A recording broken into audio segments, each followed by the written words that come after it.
Support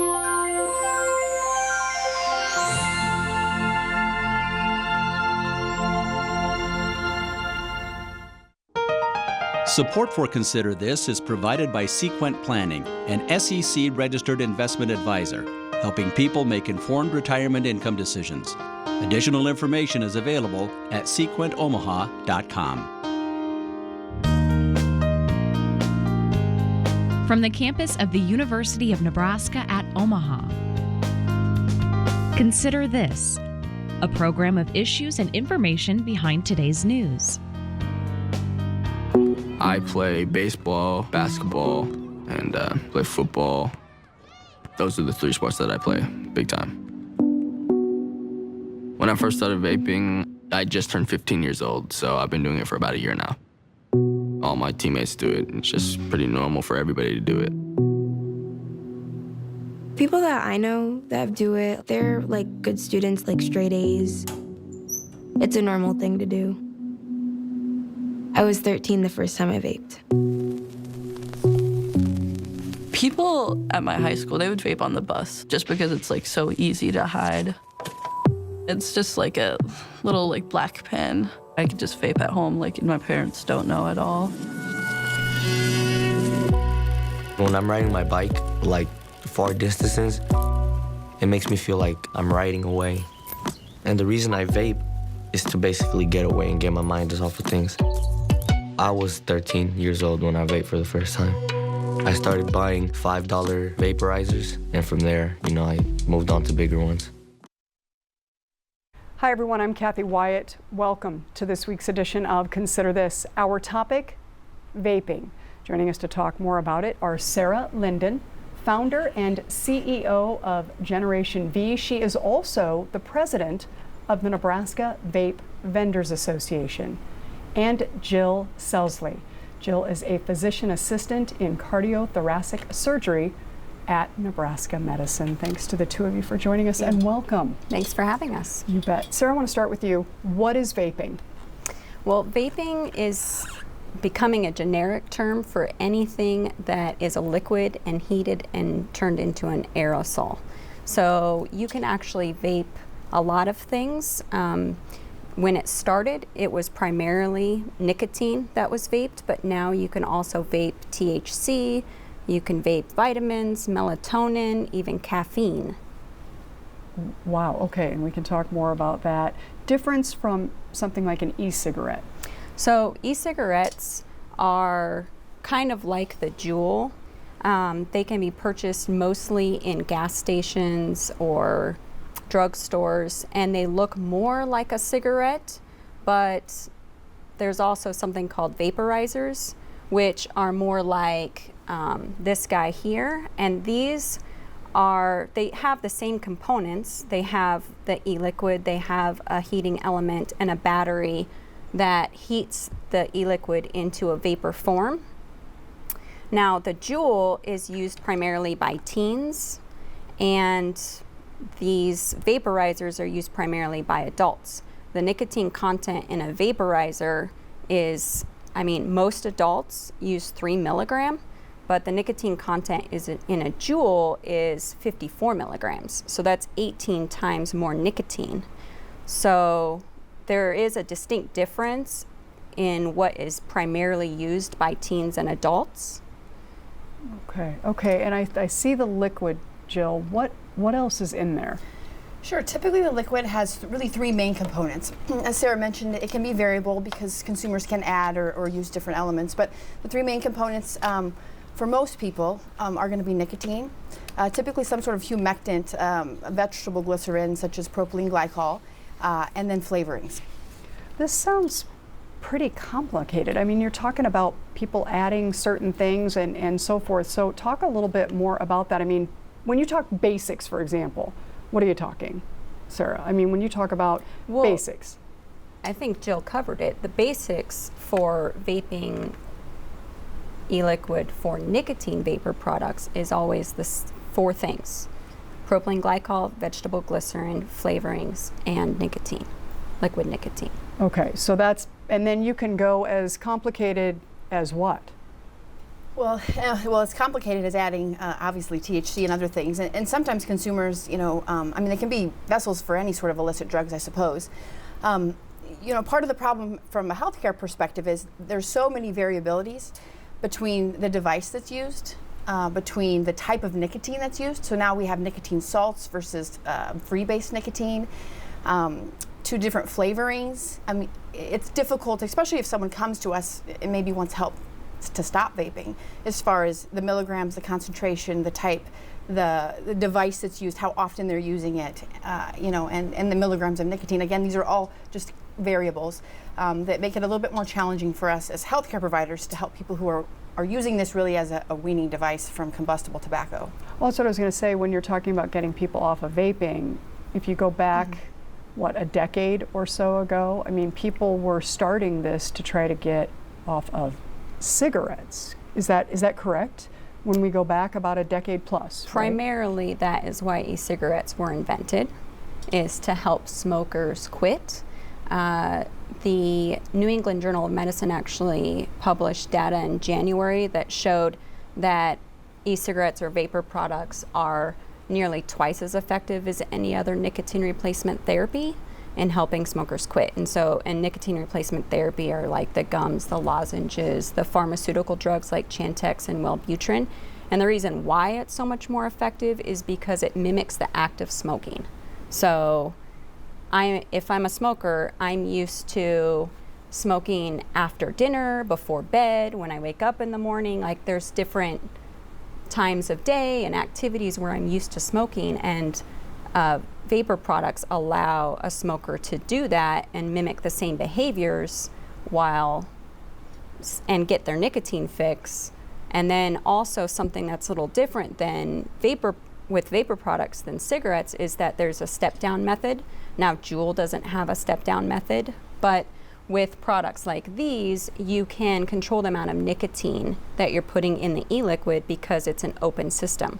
So someone can start at 24 milligrams or 18 milligrams or even 12 milligrams is typically what a smoker would start at, and then they step down to 6 milligrams, 3 milligrams, and even 0. And then they usually quit if they do the step-down method. Okay, so when we talk about people who are using this, those maybe who are trying to quit, but we're talking about people of all ages, correct? And it's becoming increasingly popular in the younger crowd. Would that also be a fair statement? Yes. And so when it comes to that younger crowd, let's go into the legal age first. What is the legal age for vaping? In Nebraska, it's 18, the same as smoking. In January, it will be increased to 19. Okay, and so when we think about that, and then we look back at our opening video, I mean, obviously there are teenagers who are doing this at younger ages. How are they being exposed to this, Sarah? If they're younger than 18, are they learning about it from siblings, or where are they finding out about this and becoming more interested in it, do you think? I think it's from their social group. It used to be years ago, before the Juul, it was kind of, people thought, there's always been some public stigma against vaping, and I think people thought that people who vaped were a little goofy, and we were actually made fun of for vaping a couple years ago. Since the Juul came out, there's been a dramatic increase in teen vaping, and I think it's more positioned as something that's cool than it used to be. It used to be primarily to help smokers stop smoking. I think now the teens in their social circles I don't know where they're buying them from. If you look at the data from sales of e-cigarette products to minors in 2018, there was only one store in Nebraska that sold to a minor that's a vape shop. But there were thousands that were selling to minors that were like Walmart, Walgreens, gas stations.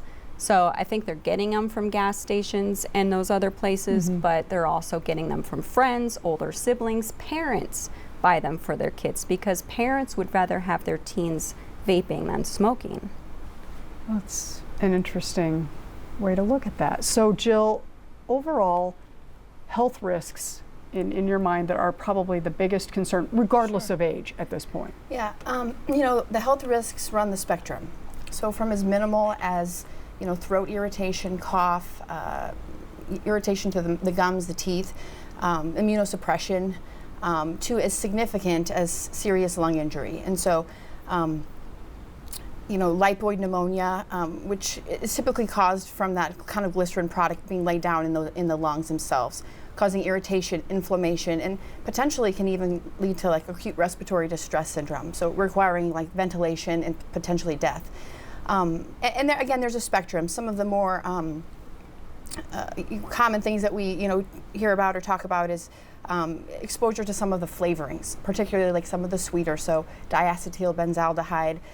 And those, again, they cause inflammation to the lungs, causing thickening, fibrosis, and things like bronchiolitis obliterans, or what you would refer to as popcorn lung.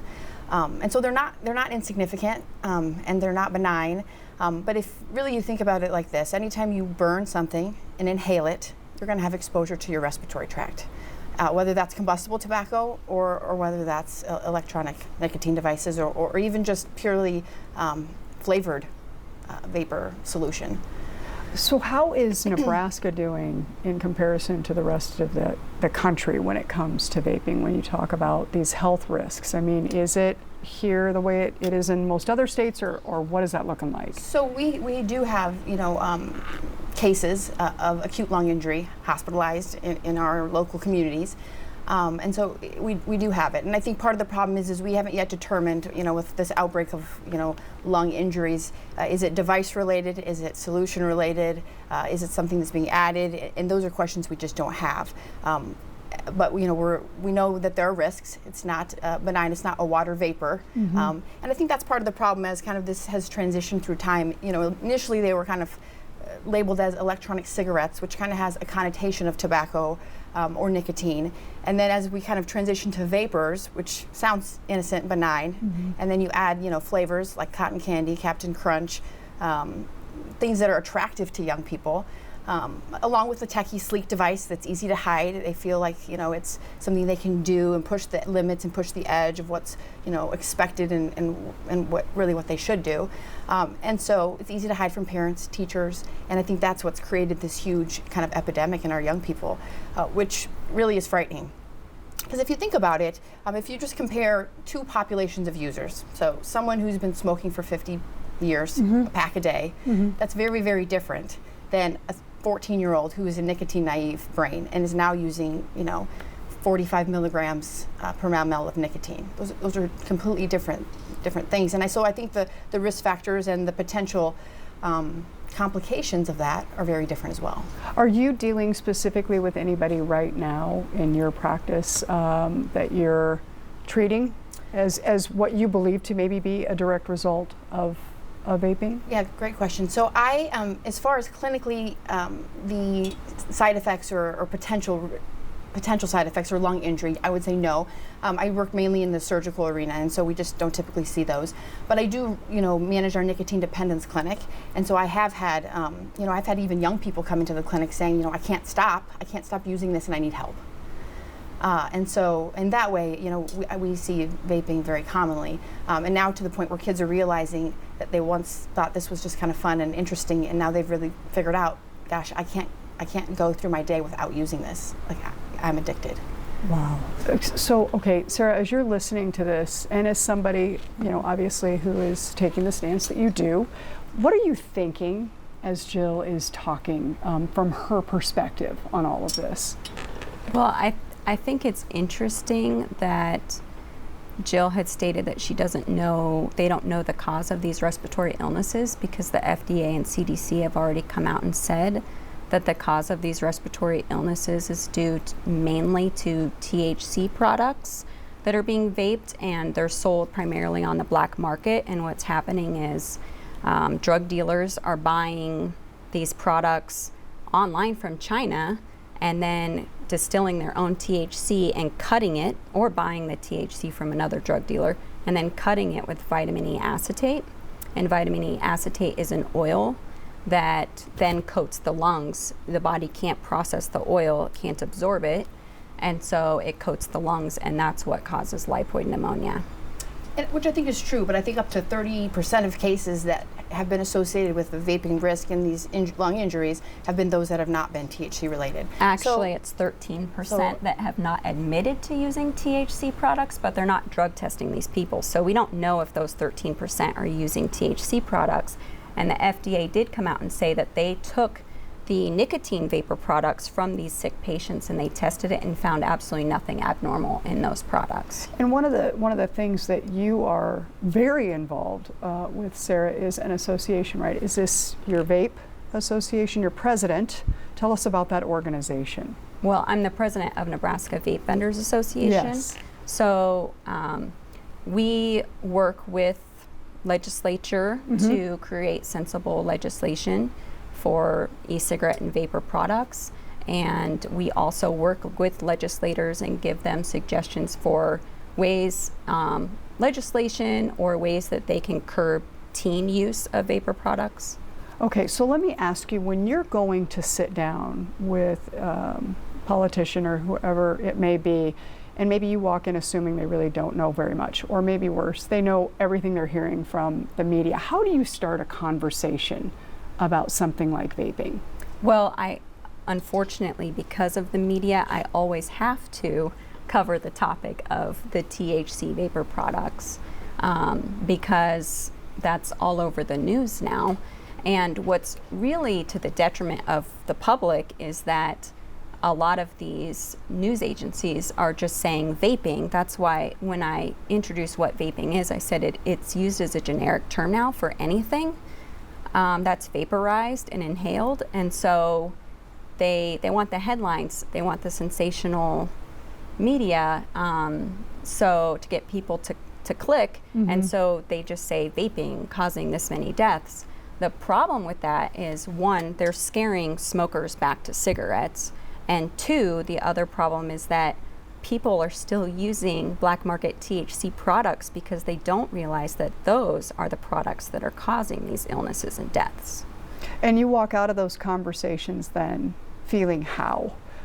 You sit down and there might be some resistance, there's some misunderstanding, maybe lack of education. How are you walking out of those meetings? Well, we're actually very lucky in the state of Nebraska, and we're not an organization that's totally everybody should be vaping, including teens. No, we don't want teens to be vaping either. We want to work with legislators to make sure that these products remain available to smokers to help them stop smoking, because we think it is an effective tool, but we don't want teens to be vaping. So it's actually a easy conversation to have because we want the same things generally. And I would say Nebraska legislators are they want the data, they like the information, and so they're very open to hearing from us, and especially we present a lot of research. I mean, there's a piece of research that we present almost every time we speak with them, which is a piece from the Royal College of Physicians in the UK that says that e-cigarettes are at least 95% healthier than smoking. Unfortunately, the United States has not done a lot of research on e-cigarettes, and Health and Human Services says that that's because they thought that e-cigarettes and vapor was going to be a fad, and so they didn't start testing it when the UK started testing it. Okay. Now, I understand you have founded a business. You're the CEO of Generation V. What's the backstory there in terms of being able to start any business you want, but this is what you chose to do? Well, so my grandmother died of lung cancer when I was 15 years old, and my father almost died from smoking. He had blood clots related to smoking and COPD from that. So I actually quit smoking a long time ago when my dad quit smoking. It was like a bet that we had to each other, like, if you can quit smoking for a month, I'll quit smoking, and we both did it together. And so I have a lot of passion for helping people quit smoking. It kills 480,000 Americans a year.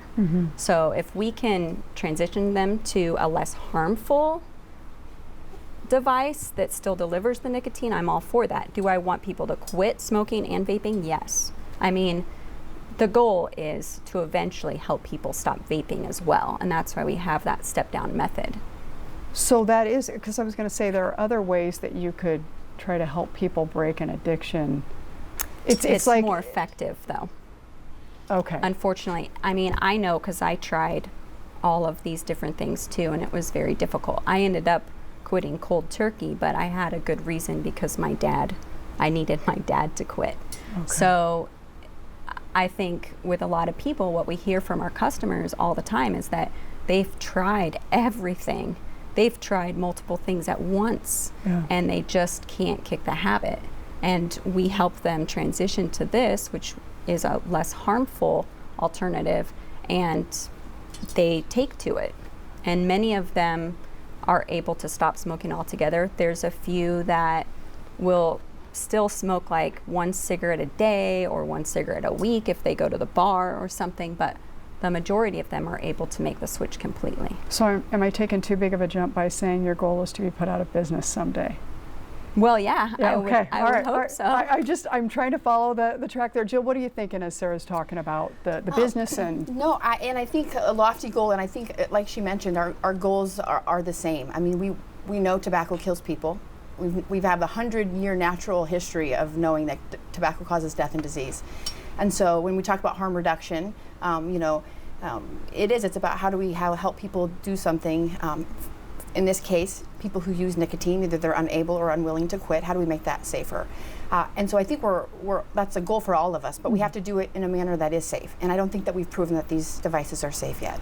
It's not FDA approved or shown to be efficacious for smoking cessation at this point.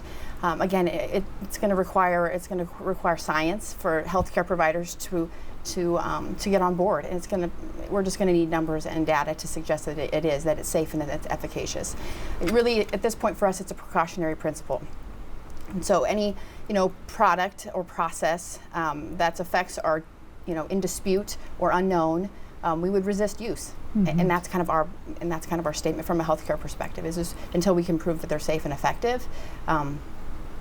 We're not going to recommend them to our patients. So let me ask you something, because you do presenting out in the community, and I would imagine you field quite a few questions from people. So if you are out, especially talking with teens or young adults, and they're saying, okay, so if you're uncertain about this, then where do I go? I mean, these people who are coming in with an addiction, what are you sharing with them? What is your treatment plan to try to get people from point A to point B? Sure.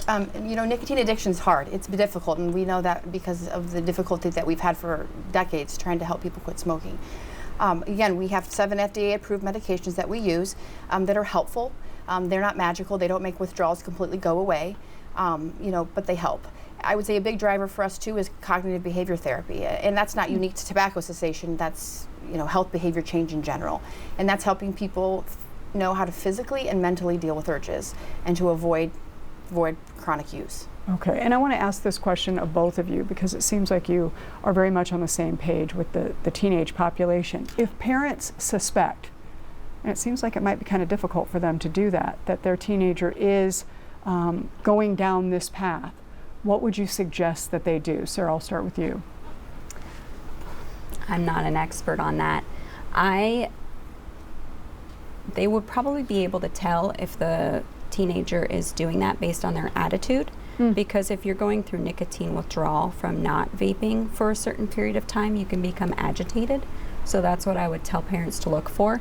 And then I would tell them to look for, vaporizers are small nowadays. Yeah. It's very hard for parents to tell that this isn't a flash drive or that some of them look like almost like credit card holders. So, to search their kids' stuff and see if they can find anything that looks like it could be a vaporizer, maybe try to get educated. We have parents that come into our store just to find out what vaporizers look like so that they can look through their kids' stuff and try to find them. Sure.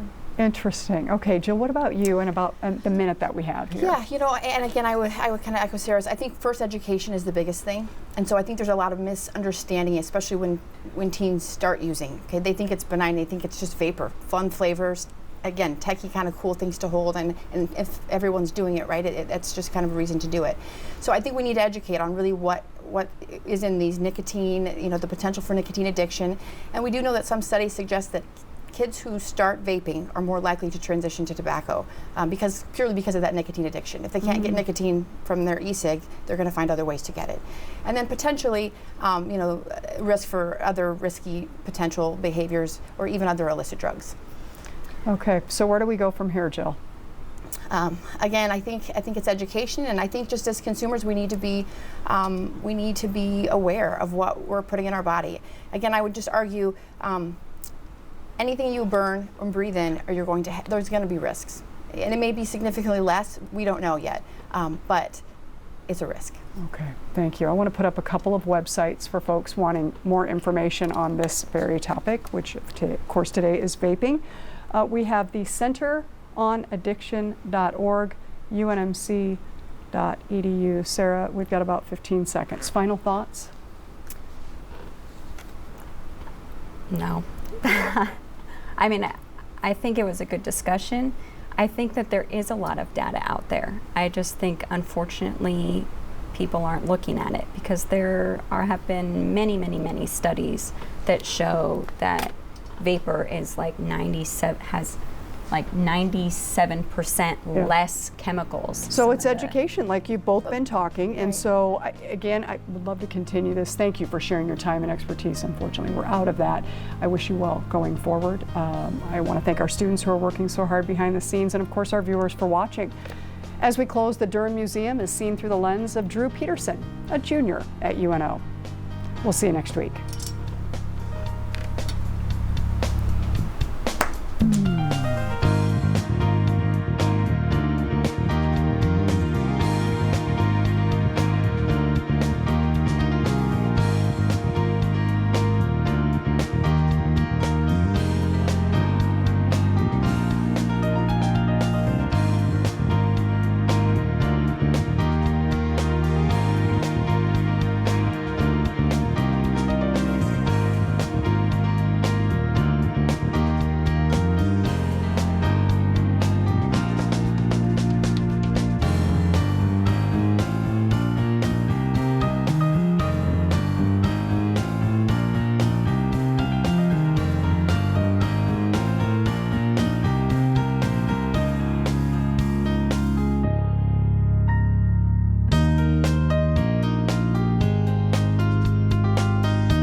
Consider This is an issues and information program produced by UNO Television.